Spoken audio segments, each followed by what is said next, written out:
Good afternoon students. कल हमने discuss किया था कि अगर हमें लीनियर इक्वेशन दी है, ईदर वो 2 वेरिएबल्स में हो, सिर्फ एक्स वाई गिवन हो तो उनकी वैल्यू निकालेंगे, और वो 3 वेरिएबल में गिवन हो एक्स वाई जेड तो उसकी वैल्यू हम कैसे निकालेंगे।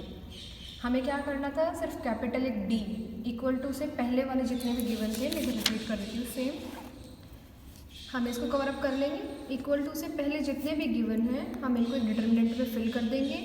करने के बाद कैपिटल डी बन गया है ये रहा। अब हम क्या करेंगे, D1 का मतलब जिसको आपने कवर किया है उसको फर्स्ट कॉलम में फिल कर दो, D2 का मतलब उसको सेकंड कॉलम में फिल कर दो, D3 का मतलब उसको थर्ड कॉलम में फिल कर दो।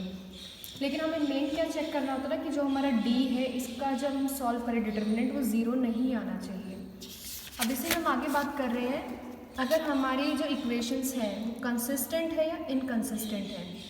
इसका मतलब क्या बनता है, अगर आपको इक्वेशंस दी है, सपोज कर लो एक्स वाई वाली जो 2 वेरिएबल की है, 2 इक्वेशन दी है, आपने सॉल्व किया, एक्स की भी वैल्यू आ गई, वाई की भी आ गई। ये क्या वैल्यूज़ आती है कि अगर आप इन एक्स वाई की वैल्यू को वापस जाके उन इक्वेशन में पुट करोगे तो आपका आंसर आ जाएगा।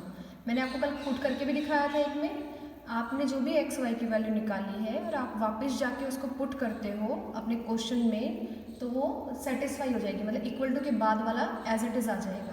तो हम क्या कह देंगे, एक सॉल्यूशन आ गया, मतलब जो आपका क्वेश्चन दिया था उसका हमें एक सॉल्यूशन मिल गया है। अब अगर ये सॉल्यूशन नहीं मिलता है, मैंने पूरा क्वेश्चन सॉल्व कर लिया लेकिन मेरे से फिर भी एक्स वाई नहीं निकले, तो हम उसको क्या बोल देंगे, इनकंसिस्टेंट। जिसका आंसर निकल जाए, जिसका सॉल्यूशन आ जाए वो कंसिस्टेंट है कि इसका कोई ना कोई सॉल्यूशन ज़रूर होगा, और जिसका सॉल्यूशन है ही नहीं उसको हम क्या बोल देंगे, इनकंसिस्टेंट बोल देंगे। अब देखिए हम क्या कह रहे हैं, कंडीशन कैसे पता चलेगा आपको कि आंसर आएगा या नहीं आएगा। और आंसर हो सकता है एक आए, हो सकता है आंसर एक से ज़्यादा आए। जिसका सिर्फ एक आंसर होता है उसको क्या बोलते हैं, यूनिक। यूनिक का मतलब एक लौता। तो हम कह देंगे अगर हमारे पास 2 इक्वेशंस है एक्स वाई में और हमारे पास डी ज़ीरो नहीं है, डी ज़ीरो नहीं है तो इसका मतलब कोई ना कोई आंसर ज़रूर आएगा, तो कंसिस्टेंट हो गई। जिसका आंसर आए वो कैसी हो गई, कंसिस्टेंट हो गई। अब आंसर आएंगे कितने, आंसर तो आ गए, कंसिस्टेंट हो गई, लेकिन कितने आएंगे। अगर डी ज़ीरो नहीं है तो इसका मतलब वो कितने आएंगे, यूनिक आएगा, सिर्फ एक आंसर आएगा। एक्स की भी एक ही वैल्यू आएगी, वाई की भी एक ही वैल्यू आएगी, जो अगर आप वापस एक्स वाई की जगह पुट करोगे उसको सेटिस्फाई कर दे। नेक्स्ट में देखिए, अगर डी ज़ीरो है और D1 और D2 में से कोई एक नॉन ज़ीरो है तो कैसा आएगा, इनकंसिस्टेंट आएगा, मतलब उसका कोई आंसर नहीं निकाल सकते आप एक्स वाई में। चाहे आप कितने भी फॉर्मूला लगा ले, कुछ भी कर ले, वो एक्स वाई में आंसर आपके नहीं आएंगे। ना तो आप एक्स की वैल्यू बता सकोगे ना ही वाई की बता पाओगे। जब आंसर ही नहीं निकला तो कितने सॉल्यूशन आए, एक भी नहीं आया तो उसको क्या लिखोगे, it has no solution. Next में दिया है अगर डी ज़ीरो है और D1 D2 भी कैसे हैं, ज़ीरो है, मतलब तीनों ही ज़ीरो आ गए, तो इसका मतलब आंसर आएंगे, लेकिन कितने आएंगे, इनफाइनाइट। मतलब आप 1000 नहीं, 2000 नहीं, 1 अरब, 1 करोड़, उससे भी मतलब आगे का नंबर सोच लो, जो लास्ट नंबर आपको लग रहा है ना वो सोच लो, उतने आंसर निकल जाएंगे उसके। अगर तीनों ज़ीरो हैं तो इनफाइनाइट आएंगे, जिनको आप गिन ही नहीं सकते, इतने आंसर आ जाएंगे उस इक्वेशंस के। ये 2 एक्स वाई वाले की बात थी, अब 3 में आ जाते हैं, सेम ऐसे ही 3 का आ जाएगा। अगर कैपिटल डी ज़ीरो नहीं है तो इसका मतलब आंसर तो आएगा, तो उसको क्या बोलोगे, कंसिस्टेंट बोलोगे। एक्स का हमने यही फॉर्मूला किया था, D1 अपॉन डी, वाई का किया था D2 अपॉन डी, जेड का किया था D3 अपॉन डी। हाँ जी, नेक्स्ट में देखते हैं, अगर डी ज़ीरो है और इनमें से कम एक ज़ीरो नहीं है, हो सकता है सारे ज़ीरो ना हो लेकिन कम से कम एक तो नहीं है, 2 भी नहीं हो, 3 भी ज़ीरो नहीं हो, ज़रूरी नहीं है कि सारे ही ज़ीरो हो, कम से कम एक ज़ीरो नहीं हो। लेकिन तो हम क्या बोल देंगे कि ये इनकंसिस्टेंट है, और क्या हो जाएगा, जब आंसर ही नहीं निकला तो कितने आंसर आए, एक भी नहीं आया, तो नो सॉल्यूशन लिख दोगे उसको आप। नेक्स्ट में देख रहे हैं, अगर सारे ही ज़ीरो हैं तो इसका मतलब फिर से क्या आ गया है, अनगिनत, मतलब इनफाइनाइट, जिनको आप गिन ही नहीं सकते, इतने उसके आंसर आ जाएंगे। हाँ जी, नेक्स्ट में देखते हैं, या फिर देखो, या तो इतने ही आएंगे या फिर इसने एक और लिख दिया है, और नो सॉल्यूशन, या तो बहुत सारे आएंगे या फिर आएगा ही नहीं। नेक्स्ट आपको ये वर्किंग रूल बताया इन्होंने कि क्वेश्चन अगर आएगा तो आपको कैसे सॉल्व करना है। कल मैं इस पर बेस्ड आपको क्वेश्चन करा चुकी हूँ, सेम वही स्टेप बाय स्टेप इन्होंने बताया है कि पहले आप क्या निकालोगे, डी निकालोगे, फिर D1, फिर D2, फिर D3, मिल गए। फिर एक्स वाई जेड आ जाएंगे। अगर डी ज़ीरो है तो उसके बाद हमें क्या करना है, find the value of D1 D2 D3। फिर आप क्या चेक करोगे, क्या इनमें से कोई एक ऐसा है जो नॉन ज़ीरो है।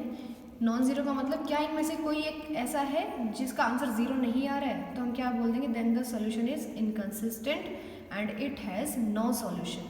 आप एग्जाम में अगर आपसे एग्जामिनर पूछता है क्या इसका कोई सॉल्यूशन आएगा या नहीं आएगा, तो आप यहाँ से चेक करोगे। डी तो ज़ीरो था ही, और सेकंड पार्ट में क्या आ गया कि D1 भी ज़ीरो, D2 भी ज़ीरो, D3 भी ज़ीरो, सारे क्या बन गए, ज़ीरो। तो आप क्या करोगे वहाँ पे, then the system may be consistent और इनकन्सिस्टेंट, वो आगे आप इन स्टेप से चेक करेंगे। हाँ जी, मैं इसी में एक देख लेते हैं कैसे आ रहा है। हम ये वाला एग्जाम्पल ले रहे हैं, एग्जाम्पल 5th। हमें दिया है x minus y plus 3z is equals to 6, x plus 3y minus 3z is equals to -4, 5x plus 3y plus 3z is equals to 10। हमें ये तीन इक्वेशन दी है। हम क्या करेंगे, सबसे पहले कैपिटल D निकालेंगे। वो कैसे निकलता रहा, इक्वल टू के बाद वालों को आप हाइड कर ले, तो आपका जो भी आ रहा है उसको एज इट इज डिटर्मिनेंट में फिल कर दे। सॉल्व करने में क्या आ गया, D ज़ीरो बन गया है। अब आप क्या करेंगे, D ज़ीरो हो गया, नेक्स्ट स्टेप में क्या चेक करोगे, D1, फिर उसके बाद D2, फिर उसके बाद D3। आपने तीनों चेक किए, तीनों ही देखो क्या आ रहे हैं, D तो ज़ीरो था ही, D1 भी क्या गया ज़ीरो, D2 भी क्या गया ज़ीरो, और D3 भी क्या गया है ज़ीरो। तो आप नेक्स्ट में क्या लिखोगे कि हमने यहाँ से क्या देखा कि D भी ज़ीरो, D2 भी, D1 भी, D2, D3 चारों ही क्या गए zero. Thus the given system of equation may be consistent और inconsistent। जब चारों ही ज़ीरो आ गए तो इसका मतलब या तो इनका सॉल्यूशन होगा या फिर नहीं होगा। वो कैसे चेक करेंगे वो आगे देख रहे हैं। हमने पहली दो इक्वेशन ले ली, पहली दो इक्वेशन से हमने क्या किया, एक्स वाई में बना लिया, जेड वालों को इधर भेज दिया। देखो अब एक्स वाई में बन गई। अब हम क्या करेंगे, consider z as a constant, मतलब जेड को एक आप नंबर मान लो कोई भी। अपने माइंड में अब ये मत रखो कि ये जेड है कि हमें इसकी वैल्यू निकालनी है, ऐसा समझ लो कि ये 1 2 3 मतलब ऐसा कुछ नंबर है, ऐसे ही। तो ये तो कांस्टेंट हो गया। तो नेक्स्ट स्टेप में देखो डी निकलता रहा ऐसे ही। अब 2 में बन गई इक्वेशन, जैसे हम पहले वाली करते थे ना एक्स वाई वाली, सेम वैसे करनी है। ये डी की जगह देखो अब डेल्टा यूज़ कर रहा है, क्योंकि डी हम पहले यूज़ कर चुके हैं और आप कंफ्यूज ना हो जाओ तो नया नाम दे दिया है। डेल्टा निकल गया, फिर डेल्टा 1 निकलेगा, फिर डेल्टा 2 निकलेगा। तो x क्या होता था, D1 अपॉन डी, तो अब क्या लिखिएगा, डेल्टा 1 अपॉन डेल्टा। ऐसे ही y क्या आ जाएगा, डेल्टा 2 अपॉन डेल्टा। बिल्कुल सेम है, कैपिटल D लिखते थे हम, लेकिन वो क्यों नहीं लिख रहा है, क्योंकि वो पहले यूज़ कर चुका है। तो फिर आप कन्फ्यूज़ हो जाओगे कौन से वाले D की बात कर रहा है, इस वाले D की बात कर रहे हैं या नए D की बात कर रहे हैं। तो इसलिए उन्होंने थोड़ा सा नाम बदल दिया है। x निकाला आपने, y निकाला, दोनों किसकी टर्म में आ गए, z की टर्म में आ गए। देखो x कब निकलेगा, जब z पता होगा। z रख दो x आ जाएगा, z रख दो y आ जाएगा। अब हमने देखो कौन सी इक्वेशन यूज़ की थी, पहली दो वाली। तीसरी इक्वेशन तो अभी भी बची है।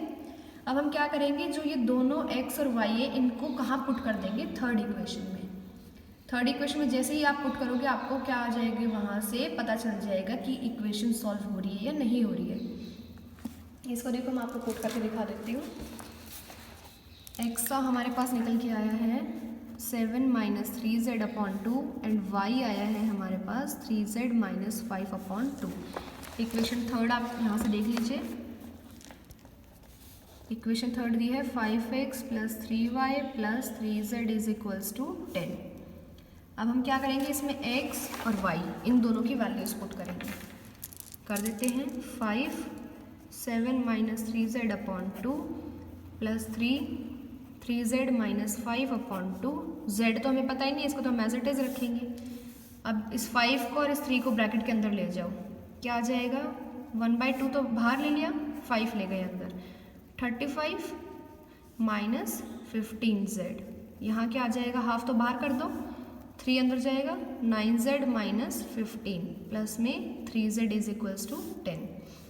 2 दोनों के नीचे है, सिर्फ एक इसके नीचे नहीं है, एलसीएम ले ले, वहाँ से ले लेते हैं। 35 माइनस 15z प्लस में 9z माइनस 15 प्लस में एलसीएम लिया 3 2 ज़ा 6 अपॉन 2 इज इक्वल्स टू 10। अब इस 2 को इस 10 के पास ले जाओ, क्रॉस मल्टीप्लाई कर दो। 35 minus 15z plus 9z minus में 15 प्लस में 6z इज इक्वल्स टू 20। अब जो जो सॉल्व हो रहा है इनको सॉल्व कर लो, z वालों को एक साथ कर लो, बिना z वालों को एक तरफ कर दो। इसमें भी z है, यहाँ भी z और यहाँ भी z है। देखो इनको ऐड करते हैं, हमारे पास क्या बन रहा है, ये तो 15 ही बन गया दोनों जोड़ने पे। एक तो माइनस 15z आ गया और इन दोनों को जोड़ो तो क्या बन गया, प्लस का 15z। अब इन दोनों को देखो 35 और माइनस 15 कितने आ जाएंगे, 20 इज इक्वल्स टू 20। ये दोनों तो कट गए क्योंकि एक प्लस का था एक माइनस का। यहाँ से क्या मिला कि 20 इज इक्वल्स टू 20। क्या ये बात ठीक है, 20 20 के इक्वल होता है, तो हम लिख देंगे ट्रू। इसका मतलब ये जो सॉल्यूशन निकल के आया है ये ठीक है। तो हम क्या बोल देंगे यहाँ से, हम बोलेंगे hence the given system is consistent and has infinite solution. अगर ये ऐसा कुछ आता ना कि 1 इज इक्वल्स टू 20 ऐसा आ जाता, क्या ये बात ठीक थी, नहीं थी, तो इसका मतलब इसका कोई सॉल्यूशन नहीं आएगा। पर इसमें क्या आ गया कि ऐसी कुछ आ गया है जो कि होता है, सच में है, तो इसका मतलब इसका सॉल्यूशन निकलेगा। और कितने आएंगे फिर, या तो निकलते ही नहीं, और निकलेंगे तो बहुत सारे आएंगे, अनगिनत आएंगे, तो हम लिख देंगे इनफाइनाइट सॉल्यूशंस आएंगे। अब z को क्या रखना है लास्ट में, अब लास्ट में z को क्या रखना है, z को रखेंगे k। हम x की वैल्यू भी बता देंगे, y की बता देंगे और z तो k हो ही गया कि k क्या आप नंबर है कोई भी, आप हमें k की वैल्यू बता दो, हम x y z तीनों बता देंगे। अब इस पे ही बेस्ड कुछ क्वेश्चंस आपके एक्सरसाइज में, आप ये ट्राई करेंगे क्योंकि आपने x y z कल निकाल ही लिए होंगे। जिसमें नहीं निकला है उसमें आप ऐसे ट्राई करेंगे आज। अब नेक्स्ट हम देखेंगे क्वेश्चन नंबर 15। क्वेश्चन नंबर 15 में हमें गिवन है the parameter of a triangle is 45 centimetre. Parameter का मतलब क्या होता है, जो भी उसकी साइड को अगर हम सम कर दें, सपोज कर लो ये एक ट्राइंगल है, ये वाली साइड प्लस ये वाली साइड प्लस ये वाली साइड, इन तीनों को जब हम जोड़ देंगे नाप के, उसको क्या बोलते हैं, इसके पेरीमीटर बोलते हैं। ए बी सी ये 3 साइड है, ये ए पूरा है, ये बी है और ये सी है।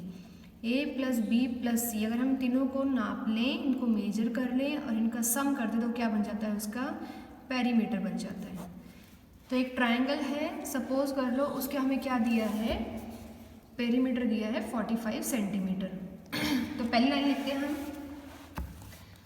Late x y z be the 3 sides of a triangle, की जो हमारा ट्राइंगल है उसकी एक साइड x ले लो, दूसरी y, तीसरी z। तो पेरीमीटर का मतलब क्या हो गया, तीनों को आप अगर आप जोड़ोगे तो वो क्या बन जाएगा 45। ये लाइन लिख दूँ पहली, x plus y plus z is equals to 45।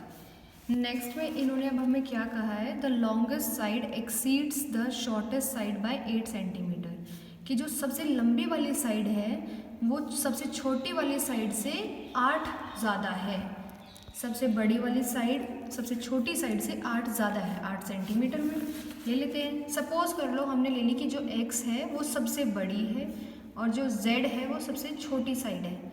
तो इसने क्या कहा है, x कैसे बनी है, जब आप z सबसे छोटी वाली में 8 सेंटीमीटर जोड़ दोगे तब x बना है। तो लिख दो ये लाइन, x कब बना, जब z में कितना प्लस किया, 8 प्लस किया। अब z को इधर ले आओ तो क्या बन जाएगा, x minus z is equals to 8। Next इसने कहा है हमें the sum of the length of the longest and the shortest side. पहले इतना देखते हैं कि अगर हम सम कर दें किसका, सबसे लंबी साइड का और सबसे छोटी साइड का। सबसे लंबी साइड कौन सी ली थी हमने, x, सबसे छोटी साइड कौन सी ली थी हमने, z। तो x plus z is twice the length of the other side. तो यहाँ पे देखिए क्या बन जाएगा कि अगर हम सबसे लंबी और सबसे छोटी साइड को जोड़ें तो किसका ट्वाइस है, जो हमारी साइड बच गई है। y का अगर हम ट्वाइस का मतलब 2 टाइम्स कर दें, इंटू 2 कर दें, वो इसके इक्वल आ जाएगा। इसको भी इधर ले आए तो क्या बन जाएगा, x minus y 2y plus z is equals to 0। अभी हमारे पास देखो 3 इक्वेशन आई है, फर्स्ट सेकेंड थर्ड। इन्हीं को हमने रीराइट कर लिया है, दोबारा लिख लिया है। x plus y plus z is equals to 45। Second वाले में y नहीं था तो इसका मतलब y कितना है, 0 है, तो मैंने वो यहाँ पे लिख दिया है x plus 0y minus z is equals to 8, x minus 2y plus z is equals to 0। ये 3 आ गई है आपके पास। अब आप इनको सॉल्व कर सकते हो बाय क्रैमर रूल। क्या बन जाएगा, पहले d निकालोगे, फिर d1, फिर d2, फिर d3, फिर x कैसे आता रहा, d1 अपॉन d, y कैसे आएगा, d2 अपॉन d, z कैसे आएगा d3/d। इनसे आपको तीनों की वैल्यूज़ मिल जाएंगी। नेक्स्ट आपका क्वेश्चन नंबर 16 बिल्कुल सेम ऐसे ही है, इसको आप ट्राई करेंगे और इसका जो भी आंसर आता है आप वो मुझे बताएंगे फिर। ओके।